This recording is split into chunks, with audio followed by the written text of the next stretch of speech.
मुंशी उड़िया बाबा को भी एक उपासक ने प्रश्न किया था कि महाराज जी मन कैसे रुके। तो उड़िया बाबा ने उत्तर दिया नियम पालन से। यदि हम नियम पर दृढ़ रहें तो मन हमारा क्या कर सकता है। नियम तो परमात्मा देखता है, हम लोग नियम पर दृढ़ नहीं रहते, इसी से हमारे देश की दुर्दशा है। संध्या वंदन तक का नियम जाता रहा है, भजन करने के लिए नियम की बड़ी आवश्यकता। हाँ, बड़े नियम की आवश्यकता है। तो जैसे प्रातः काल से सायंकाल तक की हर व्यक्ति की अपनी एक दिनचर्या होनी चाहिए। ऐसा नहीं कि आज हम 4 बजे उठे, कल 7 बजे उठे, पर फिर मन को आप कंट्रोल नहीं कर पाएंगे। मन के लिए एक दिनचर्या होनी चाहिए कि हमको 10 बजे सोना है, 4 बजे उठ जाना है, तो फिर 4 से 4:15 नहीं होना चाहिए, 4 बजे उठ जाना, ऐसा नियम बना ले। और उठ करके हमको थोड़ी देर नाम जप करना है, थोड़ी देर हमें वाणी जी का गायन करना है, थोड़ी देर हमें ध्यान, एक अपनी दिनचर्या। फिर हम अपने संसार के कार्य के नियम, जो संसार के कार्य हैं, उनको भी करते हुए भगवान को समर्पित करें। जैसे जो पद में है, जो आपको राष्ट्र सेवा मिली है, जो आपको समाज सेवा के पद मिले हैं, या आपको जो घर की सेवा के कार्य मिले हैं, उनमें बहुत धर्म पूर्वक आचरण होना चाहिए। अगर आप अधर्म आचरण करते हैं, अपने पद का दुरुपयोग करते हैं, तो आप सुबह जग करके थोड़ा माला चला लीजिए, फिर भी आपका कल्याण नहीं होगा, क्योंकि आप अपने पद का, अपने सेवा का दुरुपयोग कर रहे हैं। जैसे हम जानते हैं कि अधर्माचरण है, ये अधर्मी है, हमें पता है दोषी है, और वो हमको कुछ धन दे देता है, और हम उसको मुक्त करवाने की बात सोचते हैं, और जो निर्दोष है उसको फंसा देते हैं। अब तुम चाहे जितना माला चलाने की कोशिश करो या दान पुण्य करो, वो तुम्हारा अधर्म आचरण, वो अधर्म का धन तुम्हें सतमार्ग में नहीं जाने देगा। नियम लेना चाहिए कि जिस पद में है, जिस धर्म में है, जिस कर्तव्य में है, चाहे कुछ भी हो जाए, हम अपने कर्तव्य से विमुख नहीं होंगे। जितना जप महान है, उतने कर्तव्य महान है। दोनों बातें समझना है। माला फेरा और इसके बाद बेईमानी, अधर्माचरण, इनका कोई नियम नहीं है कि हमें कैसे चलना है, तो वो माला काम नहीं कर पाएगा, क्योंकि उसका तभी सत्य भाव माना जाएगा माला जपला जब धर्माचरण है। धर्माचरण नियम से। बोले वो बड़े कट्टर नियम वाले हैं, उनको घूस नहीं, आप उनको भयभीत करके नहीं काम करवा सकते, प्रलोभन में काम नहीं करा सकते। ये हमारी गृहस्थी है ना, तो गृहस्थी के पालन के लिए धन चाहिए, और धन के लिए हम धर्म को आगे रखें, धन को नहीं।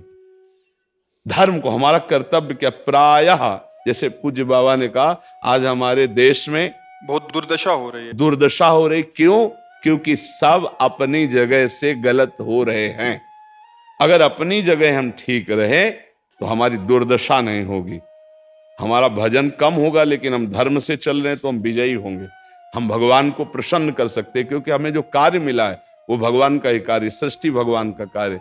जैसे नए बच्चे कुछ वकालत पढ़ रहे थे, तो यहाँ आके प्रश्न किया था कि हम जानते हैं कि वो दोषी नहीं है, हम जानते हैं कि वो दोषी है, पर दोषी हमें पैसा दे रहा है, तो हम वकालत पढ़ी इसीलिए, हम उसको जिताएंगे, तो क्या कोई पाप है? तो उनका खुला पाप है। बोले नहीं, हमारी कोई ऐसा कंपनी दो, ऐसा कुछ बोले कि हमारी कंपनी को ये सिखाया जाता है, तो हमको तो ये करना ही होगा, अगर नहीं करेंगे तो हमारी वकालत का मतलब क्या रहा? तो नहीं, वकालत का मतलब अधर्मी को मुक्त करवाना नहीं है।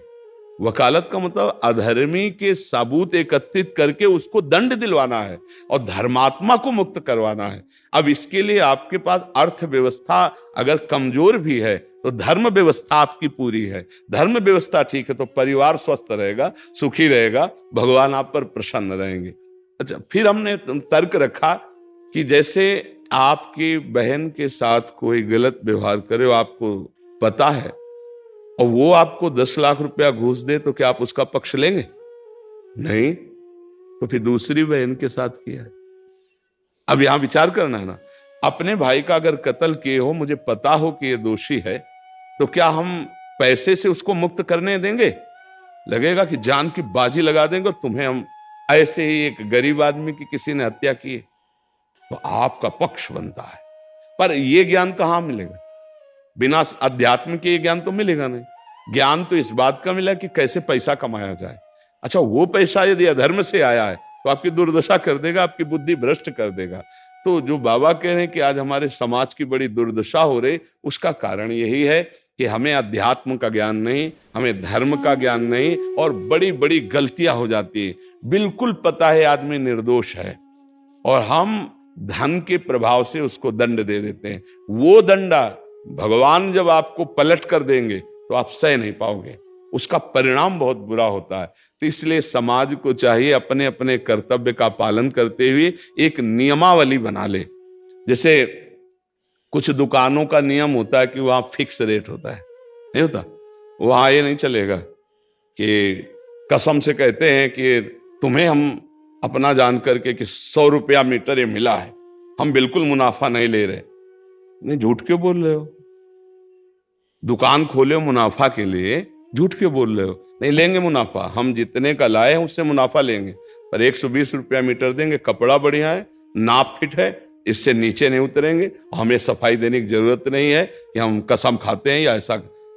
हम जानते हो ये बिजली है, दुकान है, नौकर लगे हैं, तो इसका मुनाफा लेने के लिए दुकान खोलें, कोई दान करने के लिए तो नहीं। तो सबको पता है मुनाफा लेगा, लेकिन एक फिक्स दाम, उसे 10-20 रुपया का मुनाफा लेकर के हम उसको बेच रहे हैं। लेकिन झूठ क्यों बोले? झूठ के बिना धंधा नहीं चलता। नहीं, ऐसा नहीं है। अब असत्य बोलोगे तो उससे जो आपको मुनाफा मिलेगा वो आपकी बुद्धि भ्रष्ट करेगा, और सत्य है कि मुनाफा के लिए है वही चीज, और आप एक फिक्स रेट में दे रहे, बढ़िया है। अब अगर आप कोई मिलावट करके भोजन सामग्री दे रहे, आपको पता है, तो जो खाने वाले के हृदय में बैठे हुए भगवान है वो तुम्हारे जीवन में मिलावट कर देंगे, तुम्हारा जीवन महान दुखमय हो जाएगा। ये कहां समझा जाता है? एक आदमी सिंथेटिक दूध बना रहा है, उससे कहो ये अपने बच्चे को पिला, नहीं पिलाएगा। फिर ये दूसरे का बच्चा जब पिएगा तो उसकी हालत क्या होगी? दूसरे शरीर में जाएगा तो हालत क्या होगी? वो केवल धन की बुद्धि रख रहा है। एक आदमी घी में केमिकल मिला रहा है, एक ऐसे अभक्ष पदार्थ मिला है, वो स्वयं नहीं खाएगा, लेकिन वो होटलों में भेजा जाएगा, हजारों लाखों लोग खाएंगे, बीमारी बढ़ेगी, उसको रुपया से मतलब है। ये चीज, ये दुर्दशा हर जगह धर्म का ज्ञान न होने के कारण फैल रही, नहीं फैल रही। एक मरीज बीमार है, असली दवाओं में पैसे ज्यादा है, नकली दवा लेकर के असली के दाम में बेच देना, उसको बिल्कुल फायदा ना होना। लेकिन परमात्मा देख रहा है, तुम जानते हो नकली दवा है, वो तो नहीं जानता बेचारा, ज्यादा पढ़े लिखे नहीं, किसान आदमी गांव का आया है, तुमने दे दिया और उसने पैसा दिया असली के। अब वो पैसा तुम्हारी बुद्धि भ्रष्ट करेगा, तुम्हारे परिवार में कलह पैदा करेगा और तुम्हारा पतन कर देगा। ऐसे हर डिपार्टमेंट में, हर विषय में यदि हम अपने धर्म से चले, अपने सत्य से चले और थोड़ा भी भजन होगा, वो आपको उत्तम गति प्रदान करेगा। पर ऐसा कहां समझ में आ रहा? अध्यात्म के बिना भला ऐसा समझ में आएगा? तो इसीलिए कह रहे हैं हमारे देश की दुर्दशा हो रही। पूर्वजों में पहले यह था कि हमारा धर्म नहीं जाना चाहिए चाहे प्राण चले जाएं, हमारा चरित्र नहीं जाना चाहिए चाहे सर्वस्व नष्ट हो जाए। आज इसकी कोई परवाह नहीं, तो उसी से बुद्धि भ्रष्ट हो जाती है, जीवन एक पशुवत आचरण वाला हो जाता है, और वो अपने को बड़ा सुखी समझने लगते हैं कि हमारे पास बड़ा वैभव है। लेकिन प्यारे, उस दिन को याद करो जिस दिन तुम्हारा आखिरी समय होगा, ना तुम्हारा फार्म हाउस जाएगा, ना महल तुम्हारा जाएगा, ना बैंक बैलेंस जाएगा, ना कोई व्यक्ति, और ना ये शरीर। अब तुम्हारे कर्म तुमको भोगवाएंगे। उस समय की कौन याद करता है? अगर उस समय की याद हो तो भय लग जाए कि नहीं नहीं, पाप नहीं करूंगा, क्योंकि जाना है यहां से। अच्छा, कब जाना कुछ पता नहीं, किसी भी समय ट्रांसफर हो सकता है इस शरीर से। तो हमें लगता है कि महापुरुषों के जो वचन है कि हमें एक नियम से जीवन जीना चाहिए, धर्म पूर्वक जीवन जीना चाहिए, अपने कर्तव्य का पालन करना चाहिए। जो हमारे लिए कर्तव्य, आज प्रायः धन प्रधान बुद्धि होने के कारण कर्तव्य स्वाहा हो रहा है। एक विद्यालय में विद्यार्थी के लिए जो गुरु पद में बैठा है, उसका क्या कर्तव्य है? वो अपने कर्तव्य को भूला हुआ है।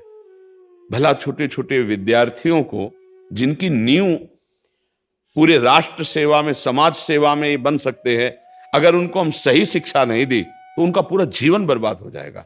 अगर उनको हम गलत सपोर्ट कर दिए तो उनका पूरा जीवन बर्बाद, क्योंकि नया जीवन है। और जगह जगह अपने अपने कर्तव्यों का यदि पालन किया जाए तो पूरा समाज सुखी हो जाए। लेकिन कर्तव्यहीनता आ रही, कोई अपने कर्तव्य को नहीं समझ रहा है। तो यही बात महापुरुष जनों को दुख लगता है कि अगर सब अपने कर्तव्य का पालन करें, धर्म का पालन करें, भगवान का नाम जप करें तो सब सुखी हो जाए। सुख सब चाहते हैं और आचरण दुख वाले करते, इसीलिए सुख नहीं मिल रहा है, परिणाम में हमें दुख मिल रहा है। सच्ची मानना, वो रुपया पूरे परिवार में अशांति पैदा कर देगा। और धर्म पूर्वक 100 रुपया लाओगे और 4-5 परिवार के बैठ के नमक रोटी खाओगे, आनंद से सोओगे, बड़ा प्यार रहेगा, भगवान की कृपा रहेगी। पर ये बात समझ में नहीं आती है। तो ये वृत्ति अगर छोड़ी ना जाएगी तो कुछ भी कर लो, कहीं भी दान पुण्य कर लो, लाभ नहीं मिलेगा। अगर दान देने की बात कही गई है तो धर्म पूर्वक कमाए हुए धन से। अगर आप मेहनत से कमाए हो ना, 10 रुपया दे दोगे ना, तो 10 रुपये का वो आटा लाके अगर 2 रोटी खाएगा तो खूब वजन होगा। वो आप 1 लाख रुपया बेईमानी कर रख दोगे ना, तो बैठे बैठे वो गंदा ही सोचेगा, वजन नहीं होगा। उसका गंदा सोचना और आपका गंदा करना दोनों मिल करके, उसके कारण भी तो आप बने ना, तो आपका ही पतन हो जाएगा। उसको तो भगवान बचा लेंगे क्योंकि भगवान की शरण में है। तो मुझे लगता है अधर्म के धन से कभी किसी को लाभ नहीं मिलता। तो अपने कर्तव्य का पालन करते हुए यदि नाम जप किया जाए तो बहुत जल्दी हमको लाभ प्राप्त हो जाए। बहुत सुंदर मतलब ये चर्चा होती है। अगर आप लोग इसको धारण कर लें तो निहाल हो जाएंगे। सच्ची कह रहे, ये जो बातें हैं ये बहुत सुंदर जीवन को पुष्ट करने वाली हैं, पर आप धारण कर लें तो बात है। नहीं तो जैसे लाभ दिखाई दे रहा 50,000, तो ये बातें भूल जाओगे, ये बातें अच्छी नहीं लगेंगी। हे यार, बहुत बढ़िया काम घर में आएगा, पर हमारी ये बात ध्यान रखना, वो 50,000 घर में अशांति पैदा कर देगा। सच्ची मानना, आप धर्म से चलना, धर्म से चलोगे तो भगवान तुम्हारी रक्षा में रहेंगे। अधर्माचरण देखो कैसे कैसे